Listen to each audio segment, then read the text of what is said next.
तरीके का माहौल होगा जो अभी आप देख रहे हैं, क्योंकि बीजेपी 112 सीटों पर आगे है। कांग्रेस की टैली अब थोड़ी सी बढ़ी है, 70 सीटों पर आ गई है कांग्रेस, और जेडीएस की टैली थोड़ी और कम हुई है, 38 सीटों पर जेडीएस आगे है। और अदर्स को कर्नाटक की जनता ने कुछ खास नहीं दिया है, सिर्फ 2 सीटें ऐसी हैं जहां पर इंडिपेंडेंट उम्मीदवार आगे इस वक्त चल रहे हैं। और लोकसभा की परफॉर्मेंस को अगर आप देखें तो लगभग वही परफॉर्मेंस बीजेपी की है इस समय जो उन्होंने 2014 में की थी, जबकि उन्होंने 17 सीटें जीती थी 2014 में। लेकिन आज अगर लोकसभा चुनाव हो तो वो 1 सीट ज्यादा जीतेंगे, 18 सीट बीजेपी जीतेगी, कांग्रेस 6 और जेडीएस 4 सीटें इस वक्त जीतेगी। ये इस वक्त की स्थिति है कर्नाटक की, क्योंकि कर्नाटक पर पूरे देश की नजर लगी हुई थी। और ये देखिए आप ना, बीजेपी को 73 सीटों का फायदा हुआ है, कांग्रेस को 51 सीटों का नुकसान हुआ है, जेडीएस को भी 2 सीटों का नुकसान हुआ है। लेकिन कर्नाटक इलेक्शन ने एक चीज बहुत क्लियर कर दी है, ये नारियल पानी के साथ आपको बता रहे हैं, मलाईदार अगर नारियल पानी किसी के हाथ में आया है तो वो है बीजेपी। अभी 111 टैली आपको नजर आ रही है। कांग्रेस थोड़ी सी बढ़त यहाँ पर क्योंकि 60 के नीचे जा रही थी और अब देखिए 71 पर है, जेडीएस 38 पर है, अदर्स 2 है। और इस वक्त अगर लोकसभा का अनुमान आप लगाए तो 28 में देखिए 18 बीजेपी, कुछ बहुत ज्यादा बढ़त नहीं लेकिन 18। शाहनवाज हुसैन साहब हमारे साथ बने हुए हैं और बाकी पूरा पैनल हमारे साथ यहाँ बना हुआ है। शाहनवाज हुसैन साहब, हमने यहाँ पर मोदी के साथ देश जो है स्क्रीन और वो साफ तौर पर शाहनवाज हुसैन साहब लग भी रहा है, खासकर कर्नाटका के चुनाव के बाद और रिजल्ट्स के बाद देश मोदी के साथ है।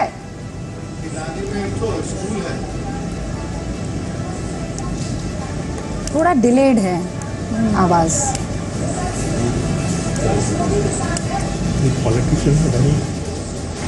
देखिए, देश तो नरेंद्र मोदी जी के साथ है और इस चुनाव ने यह संदेश दे दिया है कि भारतीय जनता पार्टी के नेता नरेंद्र मोदी जी लोगों के मन में बसते हैं और एक साफ संदेश चला गया है। इस चुनाव में कांग्रेस ने कोई कमी नहीं छोड़ी। कांग्रेस ने अपने तौर पर कोई दाव ऐसा नहीं था जिसको आजमाया नहीं, अपने तौर पे पूरी कोशिश कर ली। और कुछ ऐसे भी लोग हैं जो कांग्रेस में नहीं हैं लेकिन बैठ के कांग्रेस का गुणगान सब जगह करते रहते हैं, भ्रम पैदा करते रहते हैं। पहले दिन से हमारे राष्ट्रीय अध्यक्ष ने कहा था कि हम पूर्ण बहुमत की सरकार बनाएंगे।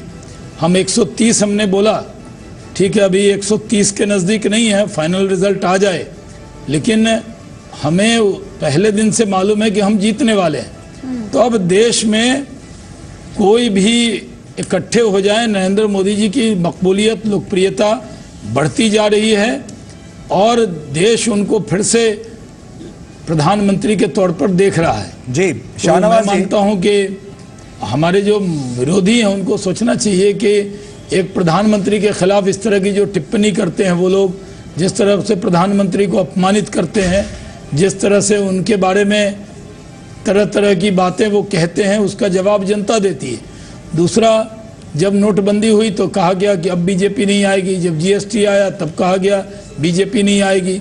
उसके बाद अलग अलग विषय पर दुष्प्रचार किया गया, फिर तेल के दामों पर दुष्प्रचार किया गया।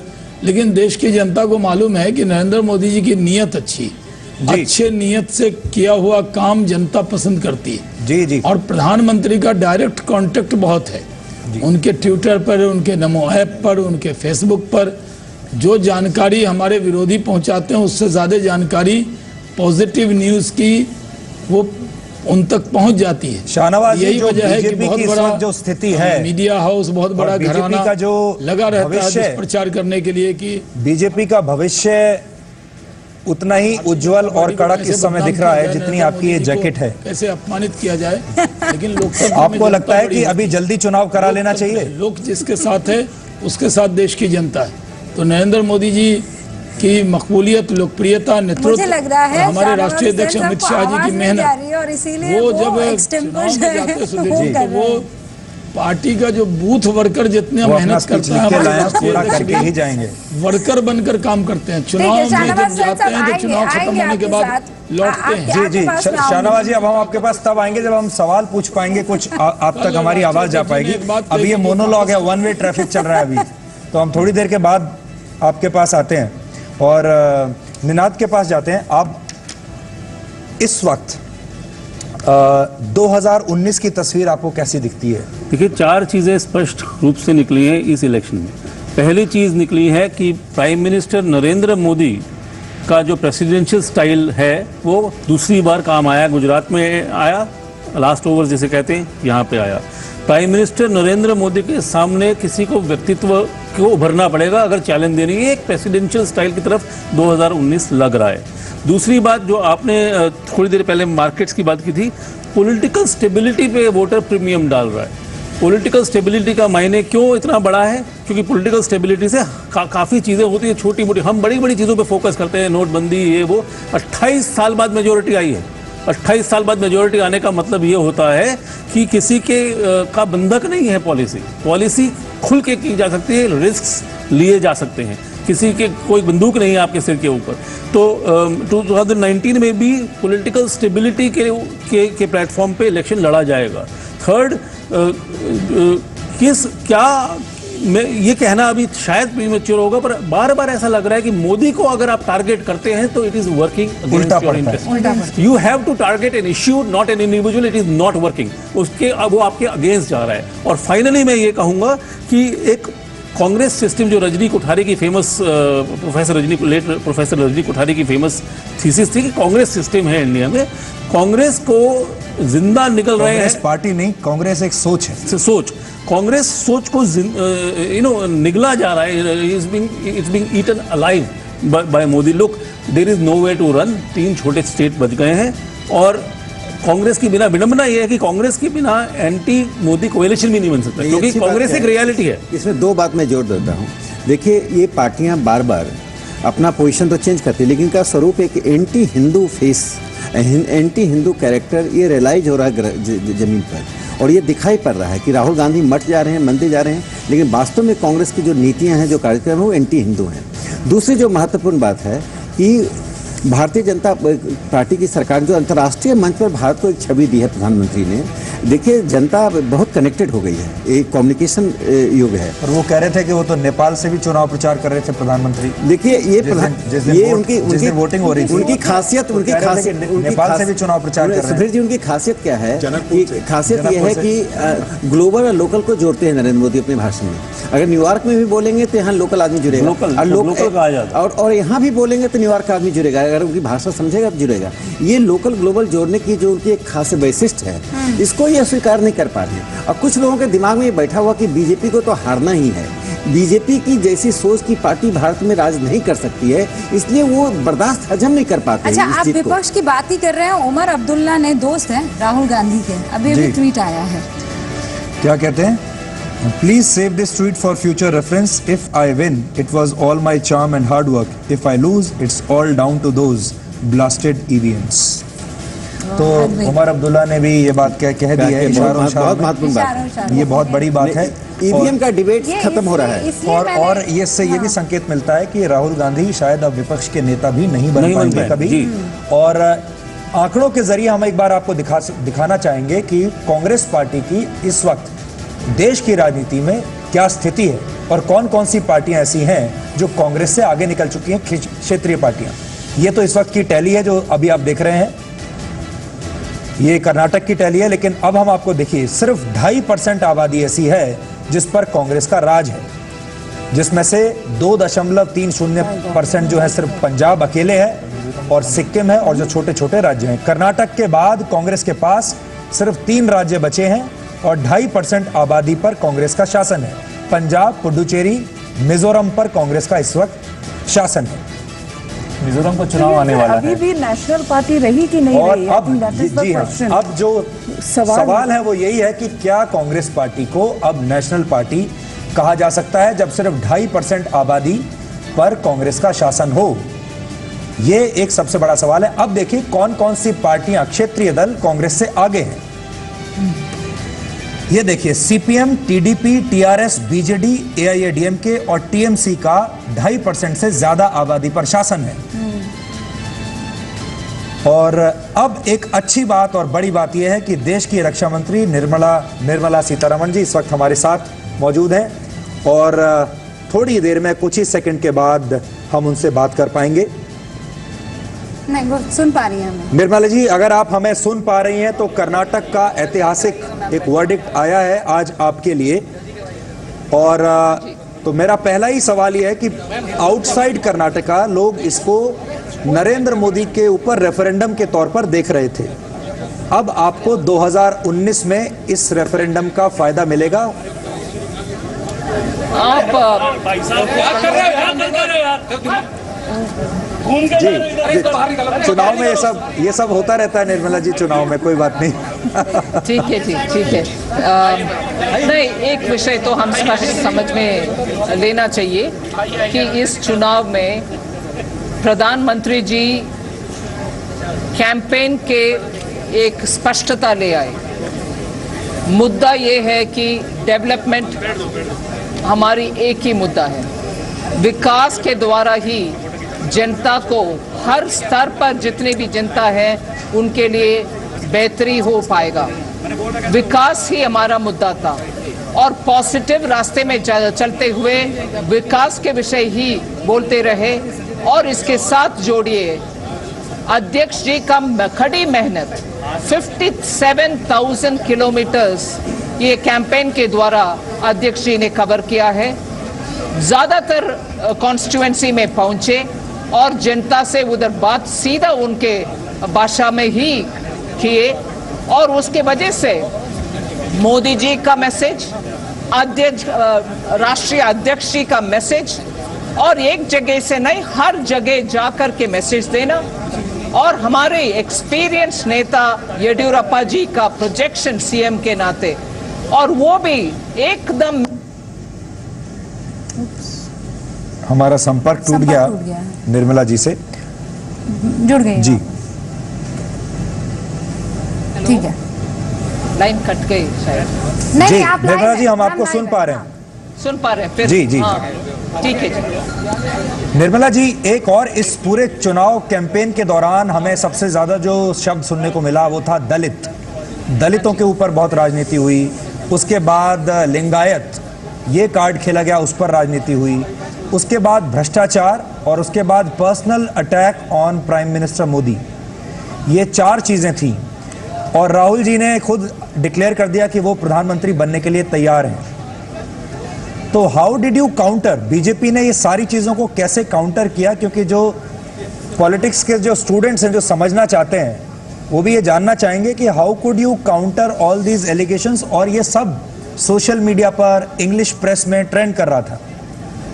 आप सही कह रहे हैं, मगर दलितों के विषय में झूठे बयान और झूठे आरोप करने वाले कांग्रेस बार बार उसी विषय को जिक्र करना, उसको हम सब्र रखते हुए जवाब देते रहे, फैक्ट्स के साथ जवाब देते रहे, और एक बार भी झूठे आरोप से हम डरे नहीं।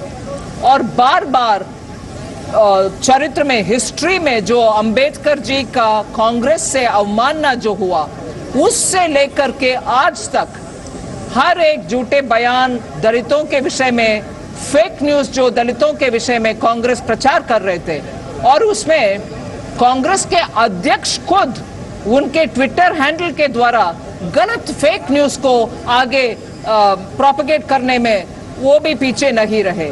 इसीलिए हमारे पोजीशन ये था कि सच्चाई को बार बार बोलो और उनके फेक कैंपेन को नकारते जाओ। इसमें बहुत क्या बोलते हैं, क्षमता रखना पड़ा, मगर पार्टी ने अध्यक्ष जी के नेतृत्व में इसी फोकस में आगे बढ़े। इसीलिए वो दलित के विषय में जो झूठे बयान था कांग्रेस का, वो टिक नहीं पाए। जी Nirmala ji, do you think after these elections BJP should think about early Lok Sabha elections? Well, today is the day when we are talking about Karnataka के जीत जी। इसके ऊपर ही हम ध्यान रखें और ऐसे कुछ विषय मेरे कानून तक नहीं आया, इसीलिए मैं उसके ऊपर कुछ जवाब दे नहीं अच्छा पाऊं। निर्मला जी, यहाँ पर रजत सेठी हैं जो कि एक ऑथर हैं, वो आपसे एक सवाल पूछना चाहते हैं, if you allow. Ma'am, this is Rajat here. Huge congratulations to you. You've been working there and camping there in Karnataka all these several months. I just wanted to ask you this question, that Congress has tried to play a North versus South India card viciously, and they have parroted this thought and idea through all influential channels, etc., which is including newspapers and all. What do you have to say that this is the final nail in the coffin to this very vicious Breaking India debate between North and South India? लेकिन निर्मला जी, आप please Hindi में अगर जवाब देंगी तो हमारे viewers के लिए आसानी हाँ जी, कोशिश करती हूँ। रजत जी, आप एकदम अच्छे प्रश्न उठाए। आप नॉर्थ ईस्ट के एक्सपर्ट हैं। आप उस समय भी नॉर्थ ईस्ट में जब चुनाव हुआ उस समय भी कांग्रेस के ये मानसिकता आपने बहुत झेला। मानसिकता कांग्रेस की यही है कि कभी भी divide and rule, north versus south करो या north east versus rest of India करो, उनके ये पद्धति, इनके स्ट्रैटेजी में एक अहम विषय है। कांग्रेस के इस बिना सोचे नॉर्थ वर्सेस साउथ करने वाले कांग्रेस में उनको जवाब देने के लिए भारतीय जनता पार्टी भी और जनता भी उनको जवाब दिए कि अगर हमारे प्रधानमंत्री जी और अमित शाह जी नॉर्थ इंडियन हो गए, फिर सोनिया जी को क्या कहें, विदेश ठीक है, विदेशी ठीक है, मगर नॉर्थ इंडियन ठीक नहीं है। ये बयान जनता खुद कांग्रेस के बारे उनके नैरेटिव के सामने रखे हैं। वो एकदम फेल हुआ वो अटेम्प्ट, और बिना सोचे बिना समझे कांग्रेस के डिवाइड एंड रूल पॉलिसी में ये भी एक विषय था। जी निर्मला जी, आपको ऐसा लगता है कि आफ्टर अ लॉन्ग टाइम, मेरे ख्याल से शायद 2-3 दशकों के बाद इंडिया ने, देश ने पहली बार किसी पैन इंडिया लीडर को देखा है, और वो है Narendra Modi, who is equally effective in north India and south India? बिल्कुल जी। आज भारत देश में ऐसे एक कोने नहीं है जहां प्रधानमंत्री जी के बातों को जनता समझ नहीं पा रहे हैं या उनसे सहमति नहीं रख पा रहे हैं। ऐसे कोई कॉर्नर नहीं है भारत देश में। नॉर्थ हो, साउथ हो, ईस्ट हो, वेस्ट हो, एक पैन इंडियन लीडर। इसीलिए तो आज एक न्यूज़पेपर में, अंग्रेजी न्यूज़पेपर में एक सर्वे पूरे भारत देश में करवाया कि क्या आप सोच रहे हैं भारत के हमारे नेतृत्व के ऊपर और प्रधानमंत्री जी के सरकार के ऊपर, और 57% तक लोग उनको एक्सेप्टेबल कहा और एकदम अच्छा परफॉर्म कर रहे हैं ऐसे कहा है। इसीलिए जहां कहीं से भी आप इनपुट लो, प्रधानमंत्री जी का एक्सेप्टेबिलिटी एकदम पूरे देश में है और इसको कांग्रेस नकार नहीं सकते। निर्मला जी, प्रधानमंत्री नरेंद्र मोदी जितना आपके लिए लकी साबित हो रहे हैं बीजेपी के लिए, उतना ही लकी राहुल गांधी भी हो रहे हैं। You should promote Rahul ji. वो कांग्रेस पार्टी करेंगे ना। I think they already have promoted him. आपको लगता है निर्मला जी कि राहुल गांधी का ये कहना कि वो प्रधानमंत्री पद के लिए तैयार हैं, वो भी एक टर्निंग पॉइंट था कर्नाटक वोटर्स के दिमाग में? शायद आप सही कह रहे हैं। एक विषय है कि कर्नाटका के चुनाव के समय कर्नाटका की जनता के मन में जो जो विषय है उसके ऊपर बात करना और उसके ऊपर जनता को सॉल्यूशंस देना होता है हर एक पॉलिटिकल पार्टी की जिम्मेदारी। मगर राहुल गांधी जी ने उस समय आकर के, वो प्रधानमंत्री खुद बनने वाले हैं 2019 में, इसको उधर जिक्र करने का आवश्यकता क्या थी? उससे कर्नाटक के जनता के मन में ये बात आ गया है, आखिर कर्नाटका में आकर कैंपेन कर रहे हैं, मगर उनके ध्यान तो प्रधानमंत्री के पद के ऊपर है। इसलिए उनके कैंपेन को इतना जनता ने अपनाया नहीं, सुनाया नहीं, और उसमें जो भी कांग्रेस को सुझाव है उसको जनता ने एक्सेप्ट नहीं किया। जी Nirmala ji, thank you so much for talking to us. नमस्कार। और आपको बधाई, कॉन्ग्रेचुलेशंस। रक्षा मंत्री निर्मला सीतारमण हमसे बात कर रही थी और स्क्रीन पर अगर आप देखें 5 बड़ी वजह बीजेपी क्यों जीती और कांग्रेस क्यों हारी। देखिए ये बड़ी वजह है। प्रधानमंत्री मोदी का धुआंधार प्रचार, जिसकी वजह से बीजेपी को कम से कम नहीं तो 20 से 25 सीटों का फायदा हुआ, और राहुल गांधी का जो प्रचार था वो काम नहीं आया। दूसरा, लिंगायत के मुद्दे पर कांग्रेस बेनकाब हुई और कांग्रेस को लिंगायत कार्ड खेलने का फायदा नहीं मिला। तीसरा, येदियुरप्पा को चेहरा बनाने का फायदा मिला बीजेपी को, क्योंकि वो लिंगायत समुदाय से आते हैं, लेकिन सिद्धारमैया के कामकाज के खिलाफ नाराजगी कांग्रेस को भारी पड़ी। भ्रष्टाचार को मुद्दा बनाकर सिद्धारमैया को बीजेपी ने घेरा और सिद्धारमैया सरकार पर भ्रष्टाचार के आरोप लगे थे। ये कांग्रेस के लिए हार का एक वजह बनी। और अमित शाह की जो चुनावी रणनीति थी वो बीजेपी के लिए बहुत असरदार रही और कर्नाटक कांग्रेस में नेताओं में आपसी मतभेद भी थे और ये तमाम नेता मिलकर भी कुछ खास कर नहीं पाए। ये विश्लेषण है हार का, कांग्रेस की और बीजेपी की जीत का। ब्रेक लेना होगा, लेकिन ब्रेक से पहले आपको बता दें बीजेपी 110, कांग्रेस 71, जेडीएस 39 और अदर्स 2 और बीजेपी ऐसा लगता है अपने दम पर कर्नाटक में सरकार बना रही है। एक छोटा सा ब्रेक ले लेते हैं और ब्रेक के बाद हमारी ये चर्चा, विश्लेषण और नतीजे जारी रहेंगे।